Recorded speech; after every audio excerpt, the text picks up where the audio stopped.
Donc la vidéo d'aujourd'hui, c'était pour parler en fait de quelque chose qui est quand même très important, qui est la recherche de l'énergie. Donc en fait, dans les relations humaines en général, l'individu ordinaire n'est pas connecté à son soi et donc du coup, il peut chercher en fait l'énergie et se nourrir dans les relations avec autrui.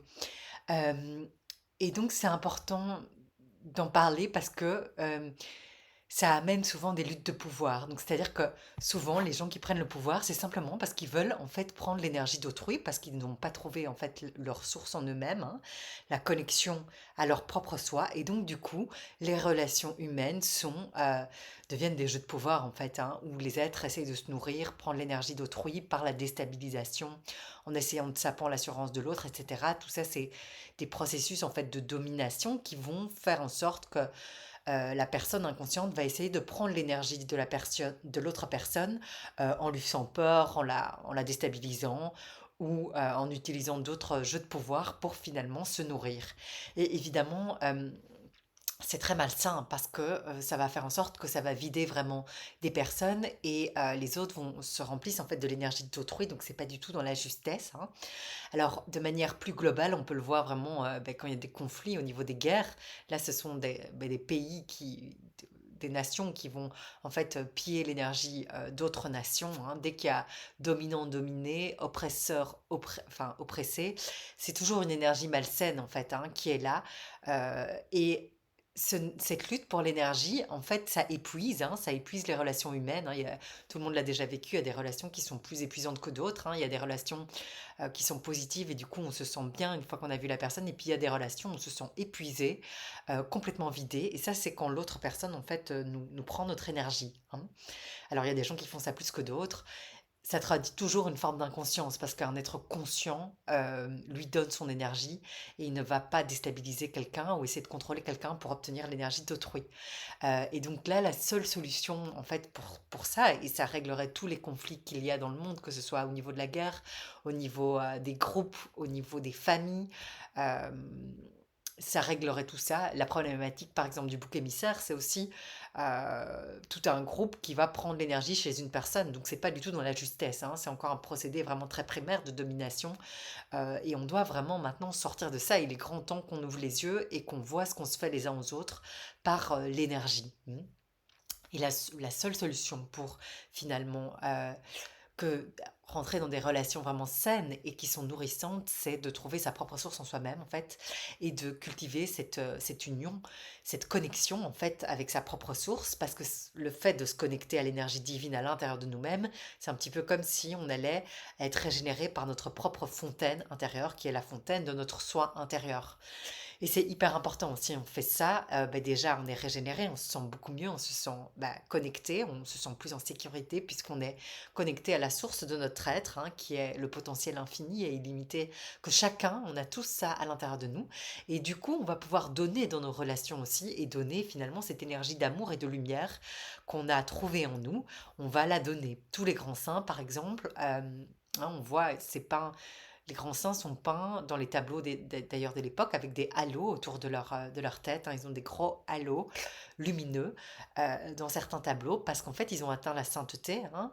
Et comme ils ont atteint la sainteté, en fait ils donnent leur énergie à tous, hein. Les saints, les êtres qui ont vraiment atteint la connexion avec leur conscience totale, divine, ils donnent à tous les êtres leur énergie. Et donc évidemment ils sont des bienfaiteurs partout où ils vont puisqu'ils sont des fontaines quelque part de prana, des fontaines d'amour, et ils donnent cet amour aux êtres et à tous. Et ça, c'est le but évidemment, c'est qu'on fasse tout ça, parce qu'alors on se remplit les uns les autres, au lieu d'être dans des relations qui épuisent, qui vont vraiment être des relations néfastes alors de victime-bourreau, où là il y en a un qui prend et un qui se fait piller son énergie. Et ça, évidemment, on est vraiment invité maintenant à sortir de ça et à prendre vraiment conscience de ça.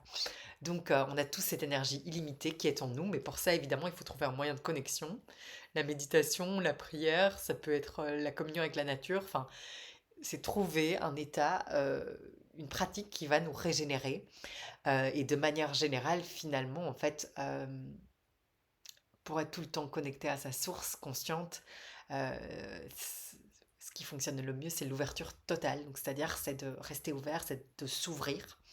Euh, alors, c'est une expérience, hein, parce qu'en théorie, évidemment, ça semble très facile, euh, mais c'est une expérience et c'est quelque chose qui est pas facile parce que l'idée, c'est de pouvoir garder cette connexion, cette ouverture tout le temps. Et si on garde cette ouverture tout le temps, on est tout le temps rechargé comme une fontaine de prana. Mais pour ça, évidemment, il faut avoir la confiance, avoir la foi et rester ouvert en toutes circonstances. Et la tendance actuelle de l'être humain, c'est que dès qu'il se sent menacé, en danger, dès qu'il a peur, l'ego est là et hop, il se referme. Et quand il se ferme, l'être humain ne sait pas donner. Quand l'être humain est fermé, à ce moment-là, c'est à cause de ça que l'être humain va chercher chez autrui. Comme lui-même n'est pas ouvert, il ne reçoit pas le prana qui vient qui est partout, hein, qui est disponible partout, hein, comme il n'est pas dans un état d'ouverture. Et alors, il est dans un état de fermeture dû à des blessures, hein, les armures, on appelle ça les armures. Et à cause de ça, il va puiser son énergie, enfin, il va puiser l'énergie vitale chez autrui, ce qui crée évidemment de la souffrance, parce que c'est pas du tout juste, évidemment, hein. C'est ça, quand on dit faire souffrir quelqu'un, c'est aller prendre son énergie et ne pas la rendre en échange. Et si tout le monde prend conscience de ce processus-là, si tout le monde apprend à donner, on va aller vers une société magnifique qui va être une société basée sur le don et qui va être une société de création, d'amour et de rapports sains, hein. C'est une société co-créatrice alors, parce que si un individu qui s'est donné est en ouverture et qui il est en relation avec une autre personne, il donne l'énergie à cette personne, et si la personne là est en ouverture aussi, elle va renvoyer l'énergie à cette personne. Et donc, il va y avoir de l'énergie qui va être créée entre les deux. Et ça va faire déjà que les deux se sentent bien.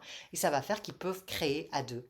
Donc, l'idée, c'est d'apprendre à donner, hein, et à ne pas faire que prendre. Alors évidemment, souvent, quand on fait que prendre, on n'en est pas conscient, mais on doit apprendre à s'ouvrir, hein, que ce soit par la méditation, par la prière, par la nature, ou simplement dans nos relations, essayer d'être le plus ouvert possible, de rester en ouverture de cœur.